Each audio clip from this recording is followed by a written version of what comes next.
This is a Scream Queen production.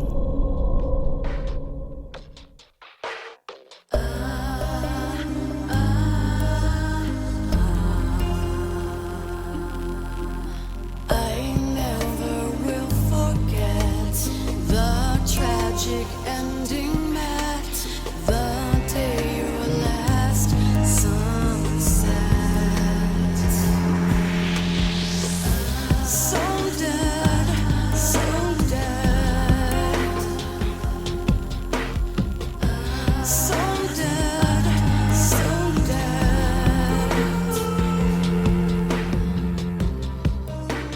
Welcome to So Dead.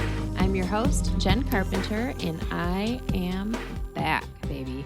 Summer break is over, a festival of oddities is over, until next year, of course, and So Dead is back and uninterrupted until our season finale in November.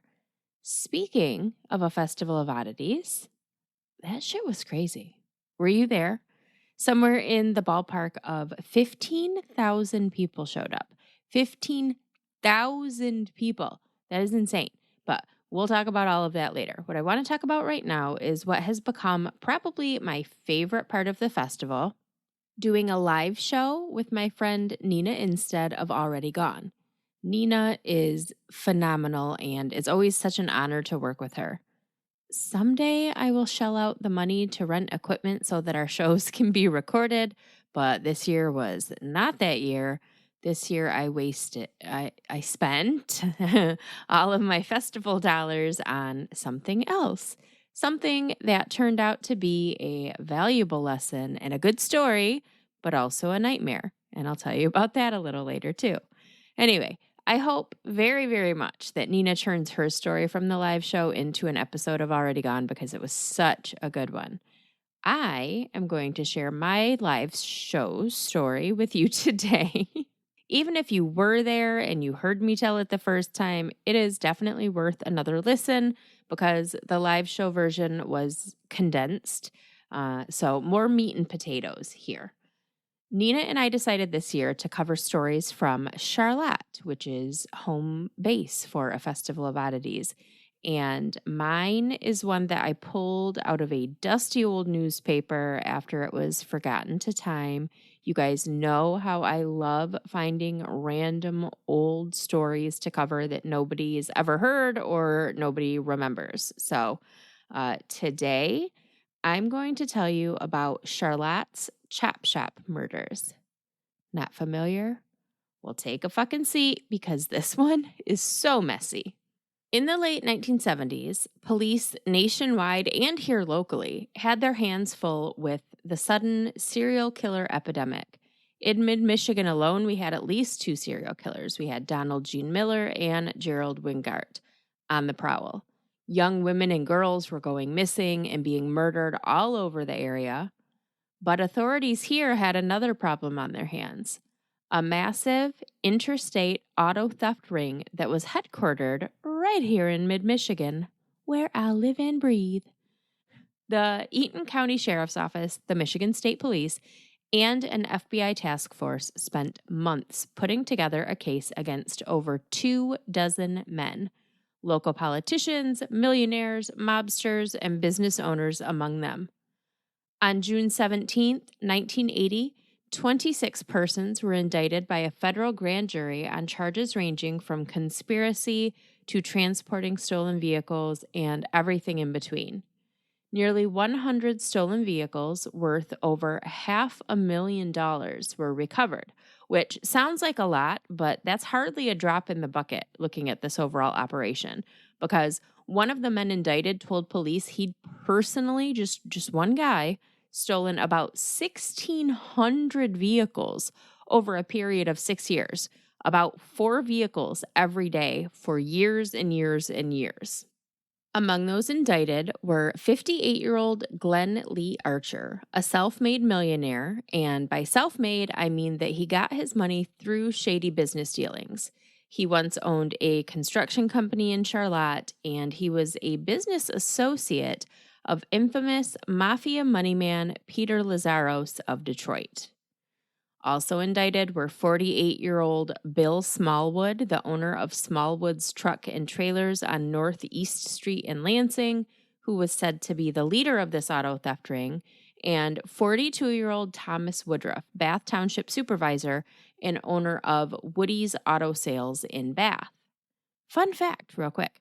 Through all of my sleuthing, I found that Thomas Woodruff's parents lived on the same street that I grew up on while I was growing up. So just a few blocks down the road, his parents were my neighbors. Talk about close to home. Woodruff strongly maintained his innocence following his highly publicized arrest, but 21-year-old Michael Arend of Holt, which is just a little suburb south of Lansing, who was a former member of the ring, turned state's witness, gave a sworn statement that Woodruff had personally handed him the keys to multiple stolen vehicles and paid him to take them across state lines. In fact, Michael Arend was the key witness against all of the men who'd been charged, which again included politicians, men with ties to the mafia, millionaires, business owners, and even Arend's own brother. Because he was so important to their case, the FBI put Arend in the Witness Protection Program and sent him to Sioux Falls, South Dakota under the assumed name Michael R. Phillips to hide out until the trials began later that year. The indictments, largely based on Arend's statements, were handed down on June 17, 1980. As we've already discussed, less than 2 months later, on July 29th, an anonymous man called the Sioux Falls Police Department to report that a friend had overdosed on drugs after threatening suicide. Police were directed to a local motel where they found Michael Phillips, aka Michael Arend, clinging to life. He was rushed to the nearest hospital where he died 5 days later on August 4th. Sioux Falls police ruled Arend's death a suicide, but the whole thing was sketchy. So they said that his death was due to an overdose, but when an anonymous caller contacted the Sioux Falls Argus-Leader newspaper and told them Arend had been shot, the police department then admitted that Arend didn't overdose. He had actually died of a self-inflicted gunshot wound to the head, and that a .22 caliber pistol was found on the bed next to his body. But when Arend's body was returned to Michigan for his funeral and burial, a mortician who helped prepare the body revealed to the press here that there was no bullet hole in his head. The Sioux Falls Police Department explained that away by saying the bullet hole must have been in the back of his head. We weren't able to confirm this because the backside of his body was never examined due to the fact that he was said to be too big to turn over, which sounds real fake to me. The newspaper said he was nearly 400 pounds at the time of his death. But you're telling me someone in the witness protection program dies and you can't do a thorough investigation? Just none of it makes sense. And they didn't. In addition to the fact that a thorough examination of the body wasn't done, there was no coroner called to the scene because Arend was technically still alive when police arrived, so there was no coroner's report. There were no photos taken of the scene of the hotel before it was scrubbed and cleaned and rented back out to someone that needed a room, and there was no autopsy done at all. So obviously, authorities here in Michigan, the ones who'd sent Michael away to hide, were concerned. So they started digging a little deeper, and they found that Michael Arend wasn't the only young member of the local chop shop with a big old question mark over what happened to him. 2 years earlier, in 1978, 25-year-old Charles Chuckie Keckler of Mason, whose entire family basically was involved in this particular criminal enterprise, disappeared into thin air. He was reported missing by family members on September 9th, 1978. He was last seen at a bowling alley in South Lansing. The State Journal did not specify which bowling alley, but that old Metro Bowl on MLK and Jolly immediately came to mind for me. Chuckie's car was found at Briarcliff Apartments on Lansing's southeast side, which, by the way, is less than 3 miles from the aforementioned bowling alley. So it's looking more and more like the spot to me here. But Chuckie himself was just nowhere to be found. There were rumors, though, that he'd been murdered at the bowling alley that night by members of the chop shop ring he'd turned on and was set to testify against. When Michael Aaron died in 1980, Chuckie Keckler's uncle, 33-year-old Fred Keckler of Diamonddale, was behind bars awaiting sentencing after being convicted of altering VIN numbers on stolen vehicles. So police questioned him about his nephew's disappearance, like, hey, we're not dumb. We had Chuckie scheduled to testify against you guys and he disappeared. Then we had Michael Aaron scheduled to testify against you guys and he took his own life. We see what's going on here. Where's Chuckie? Fred offered them information in exchange for immunity, and on August 28th, 1980, 2 months after the big sting and 3 weeks after the mysterious death of Michael Aaron, Fred Keckler led authorities to his nephew's body. It was buried 12 feet beneath a concrete slab that served as the foundation of a pole barn on Fred's Diamonddale farm at 2515 Gunnell Road. The badly decomposed corpse had a thick dog chain wrapped around the neck, which is why the press coined this case the dog chain murder. According to Fred, on September 15th, 1978, which, FYI, that is 6 days after Chuckie was reported missing by his family, so that's odd right off the bat. Fred said that he, Chuckie, and a 38-year-old Lansing man who worked for Fisher Body by the name of William Bentley went for a little leisurely drive in the country late at night for no good reason at all. And as they were driving down Eifert Road in Holt, Chuckie and William began to argue because Chuckie, like Michael Aaron, had turned state's witness and was set to testify against members of the Chop Shop Ring. Just so we're clear here, 6 days after his family reported him missing, Chuckie Keckler voluntarily went for a late-night drive in the country with 2 men he was set to testify against. I don't care if one of them was his uncle. That didn't happen. It did not happen. But back to Fred's fake story. So he said that this argument between Chuckie and William turned physical, and then the men were magically out of the car somehow because William punched Chuckie in the stomach and knocked him to the ground.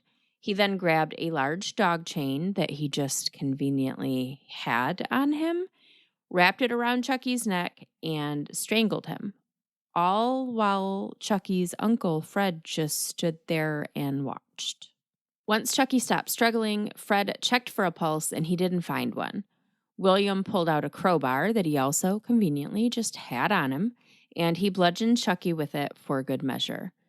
The 2 men then took the body back to Fred's farm in Diamonddale. Fred fired up the backhoe, dug a 12-foot deep hole, and dumped his nephew's body, chain still wrapped around his neck, inside. William Bentley, for his part, told basically the same story, but he said that Fred Keckler was the killer and he was the innocent bystander. Authorities decided the evidence supported Fred's story, so they offered him immunity and they charged William Bentley with second-degree murder. Just to recap, in 1978, 25-year-old Chuckie Keckler turned state's witness and was scheduled to testify against members of the Chop Shop Ring he was once a part of. When he disappeared, all of those charges were dropped. In 1980, 21-year-old Michael Aaron turned state's witness against that same Chop Shop Ring, then took his own life before he could testify. When he died, a lot of the cases he was supposed to testify in fell apart. Prosecutors offered generous plea deals in some of the cases and had to just completely drop the charges in others, including the case against politician Thomas Woodruff of Bath. When asked why he dropped the charges, the prosecuting attorney said, "Because dead men can't talk," referring to the death of Michael Aaron. So what, my dear friends, do you predict happened to Fred Keckler, a member of that same Chop Shop Ring, when he was named key witness in the trial of another member of the ring for the murder of his nephew?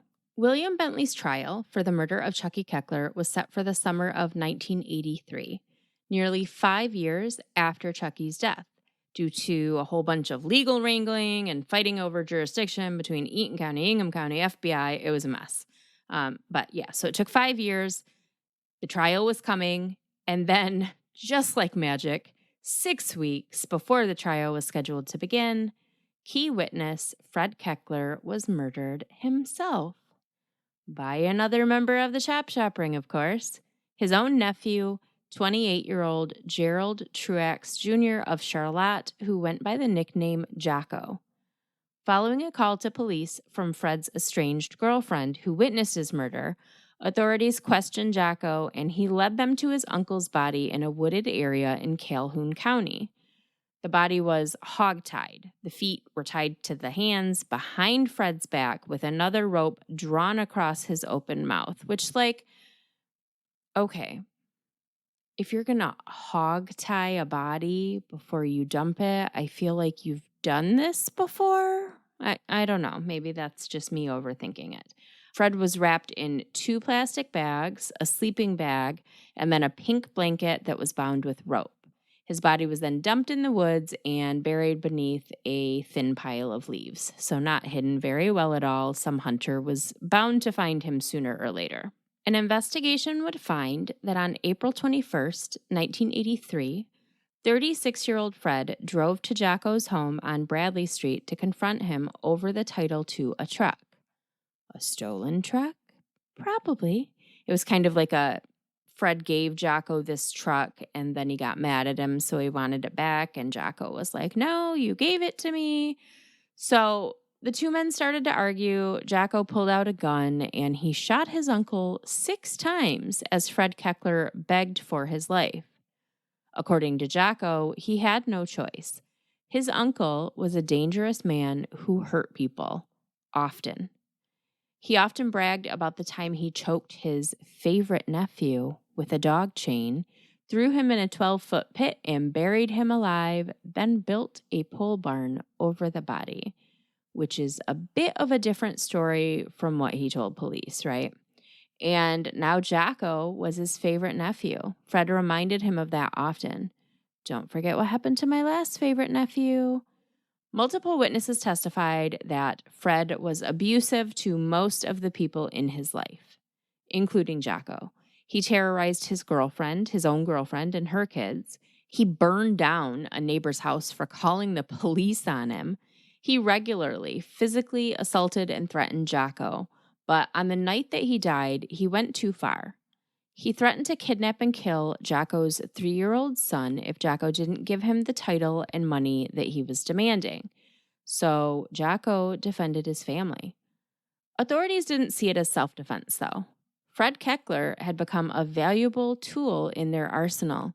He was the key witness in William Bentley's upcoming murder trial. He'd helped them set up a local doctor who tried to hire someone to kill his wife. And that's kind of a funny, not funny story, actually, that's going to tie into today's liquid cheese. In January of 1981, less than 6 months after Fred Keckler was granted immunity for his role in Chuckie Keckler's murder, Dr. Robert Guild of Mason and his friend Gerald Mackenzie of Lansing, who was a construction worker, decided together that they wanted their wives dead. Gerald Mackenzie knew a guy, Fred Keckler, who knew people. So on January 30th, the 2 men drove to the Red Roof Inn in West Lansing, and they met with Fred and a man they thought was a contract killer, but was really an undercover police officer. So Fred Keckler was a police informant set to testify in, at the very least, 2 important upcoming trials. And then Jocko fucked it all up by killing him. The reason was irrelevant. So they charged him with second-degree murder, and in June of 1984, he was convicted. Jocko Truax's sentencing was scheduled for Thursday, July 12, 1984. But it should surprise you not to learn that he never made it to his sentencing hearing. On Tuesday, July 10th, less than a half hour after officers had last checked on him, the 28-year-old father of 1 was found hanging from the end of a torn bedsheet in his cell. Life-saving measures were attempted, but Jocko was pronounced dead at the local hospital at 4:40 a.m. Now, while this does give off Epstein vibes a little bit, I'm not saying that Jocko's death wasn't a suicide. I'm just saying that the fact that he'd killed a valuable police informant very likely played a role in his treatment in the jail and his access to a fair trial, all of which, I'm sure, weighed heavily on his mental state. And that is the wild true story of Grand Theft Auto Charlotte Edition. Thank you for coming to my dead talk. My sources for today's episode were nothing but newspapers.com, literally just old newspapers. This is one of those stories that was just kind of like lost in the archives that I stumbled upon by chance, which is crazy because a lot of people died in this one. And so it seems like folks would remember it, but not. And over what? Some cars? It's wild. All right. How about a little liquid cheese? And we're going to keep talking about the good old Red Roof Inn in Westlansing. So something that I never told you guys back when I first covered this.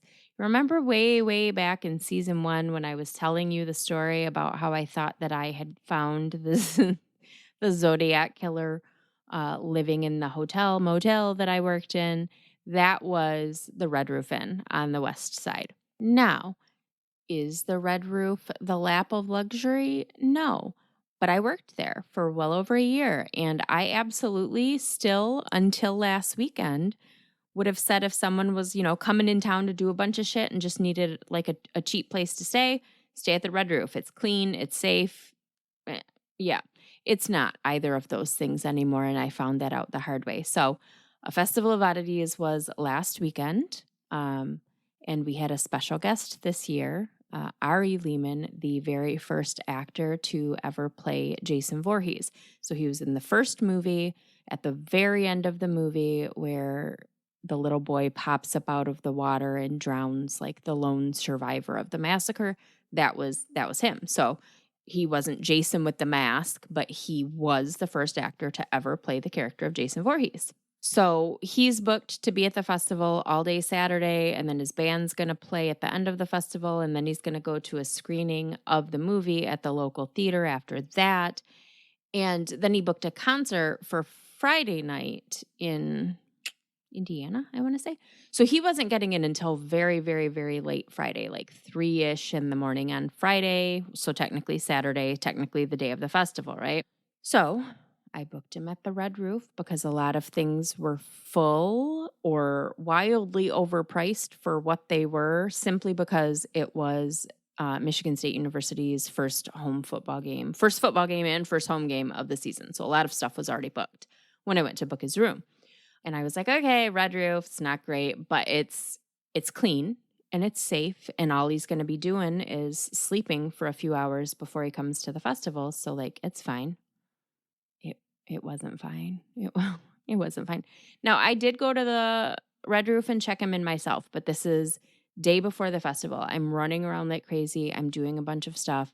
Ever since I had COVID, my sense of smell is very off. So I, ran into the office, talked to the girls a little bit, told them who was going to be staying there, told them, I used to work there. We talked for a bit. It was fine. I took his key. I went and just opened the door to his room real quick to set some stuff inside, and then I left. I didn't really look around. I wasn't really paying attention. I didn't see any other guests that were staying there because it was kind of middle of the day, so there was nobody really out and about. I just dropped his stuff off and I left and went back to business.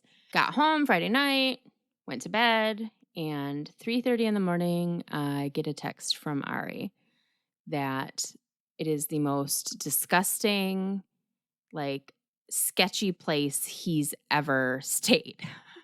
And I'm like, wait a minute, what's happening?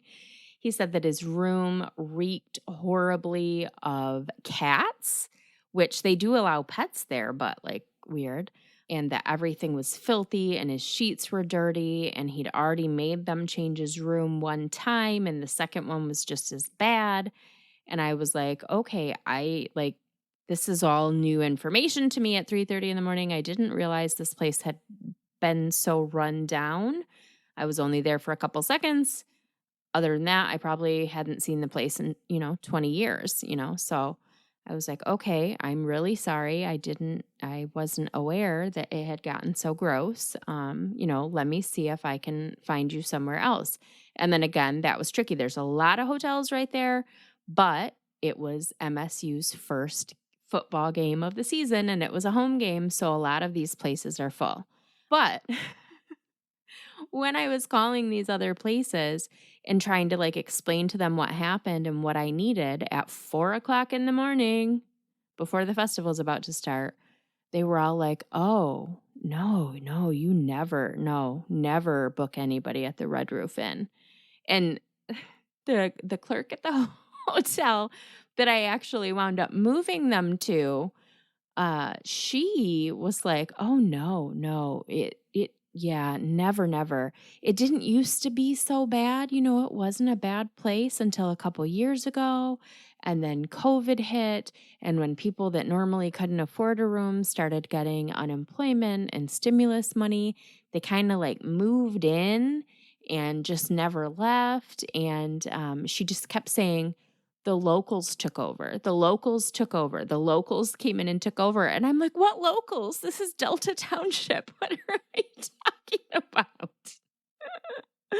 Anyway, it was just a funny conversation. Not funny at 4 a.m, but funny now that I'm thinking about it. So finally, like 4:30, almost 5 o'clock in the morning, this new hotel agrees to get some rooms cleaned and ready, and they can check in by 6 a.m.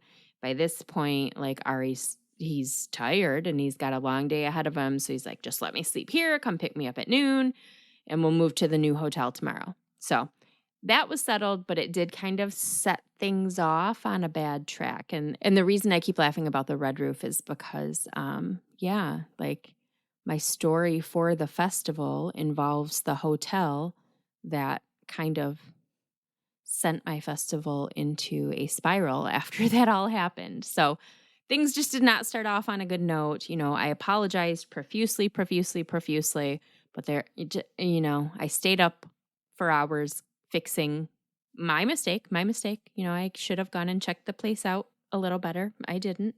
I thought I knew what it was like, and I didn't, apparently. But the remainder of our experience was not good.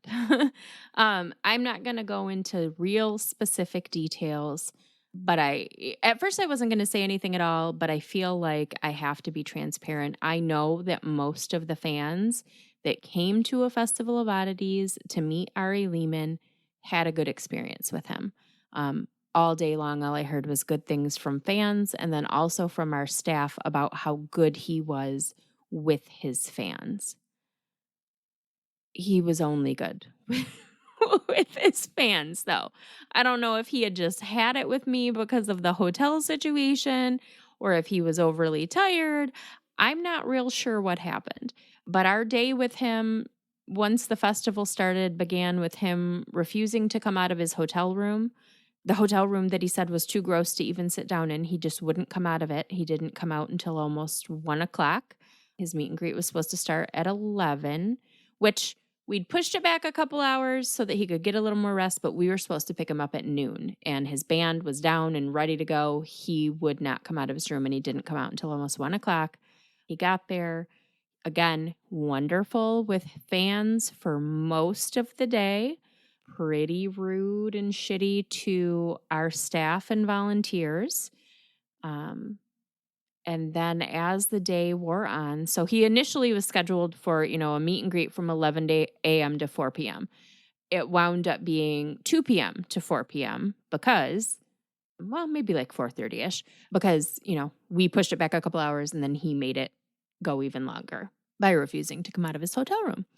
So he did his meet and greet with fans. End of the day, I was doing my thing. I was running my booth and kind of putting out fires all over. It was 90 degrees outside and there were 15,000 people there. So it was a fun time, but it was also, there was things about it that were not so fun this year. So I'm handling all of that, and they said he wanted to talk to me when he was getting ready to close up his meet and greet and get ready and go do his band's performance out on the lawn. As I walk upstairs, I can hear him yelling.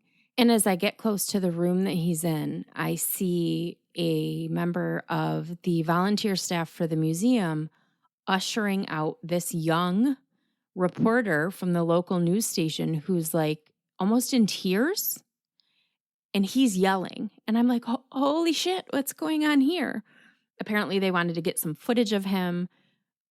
And she said something that he took offense to. Like she asked him to look busy, and he thought that meant that he wasn't busy. And really, it was just because he was, packing up his stuff to go down and do his show, and they wanted him to look like he was still, interacting with fans or whatever. I don't know. I wasn't there. I didn't hear it. I just was told that what was said was, "Can you try to look busy?" And he lost it on this poor reporter and just started yelling at her and screaming. And yeah. And so then, I'm trying to calm him down, and he's done, right, with the fan portion. He's not taking any more money for autographs and selfies with people. So now the fans coming into the room are just people to him and not someone that's going to give him money. And so he flipped out on, in front of me, like that I personally saw. I personally saw him flip out on a man with his teenage daughter and her friend, and then another man with his young son. One of them for stepping too close to him when he had money in his hands, and one of them for asking for an autograph and not showing up 5 hours earlier to get that autograph. So I'm just dumbfounded at this point. Like, I don't know what to do. I'm apologizing profusely to these people. I'm trying to calm him down. He's being terrible to me. I don't have words for what that experience was like. It was horrible. It was horrible. It was horrible. And I was in shock. When I'm left speechless, a situation is bad. So he went downstairs and his band performed, and his performance was, exactly what it was. He was on while he was performing, but during the setup and the teardown, again, just really, really rude to the sound guys and our staff. And our portion of the evening with him ended with taking him to a nearby restaurant to eat. And just like in the morning when he refused to come out of his hotel room, he was refusing to get out of the van. So again, a good portion of his attitude about the whole event was my fault. It started out rough with me booking him at this apparently disgustingly filthy, dangerous shanty town of a motel. And so that is my fault, and I owned up to that, and I can't even apologize for it anymore because I apologized to him at least 1,072 times. The rest of it, though, I just don't have words for it, except to tell you that experience is exactly why we probably will not have any more celebrity guests at the festival.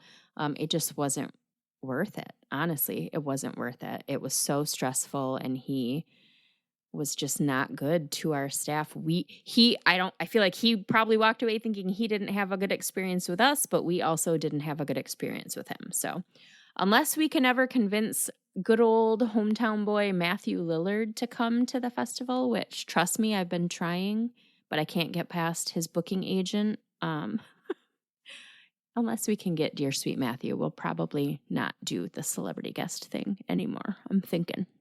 Anyway, so that is the story of my horrible experience with the first actor to ever play Jason Voorhees in the Friday the 13th series, as well as never, ever, ever stay at or let anyone stay at the Red Roof Inn in West Lansing. That or the hotel next to it. The clerk at the new hotel told me. So we learned something every day. The locals took them over. Last thing about the festival, I do want to thank our sponsors this year. We were so fortunate to have some wonderful local businesses throw us some financial support.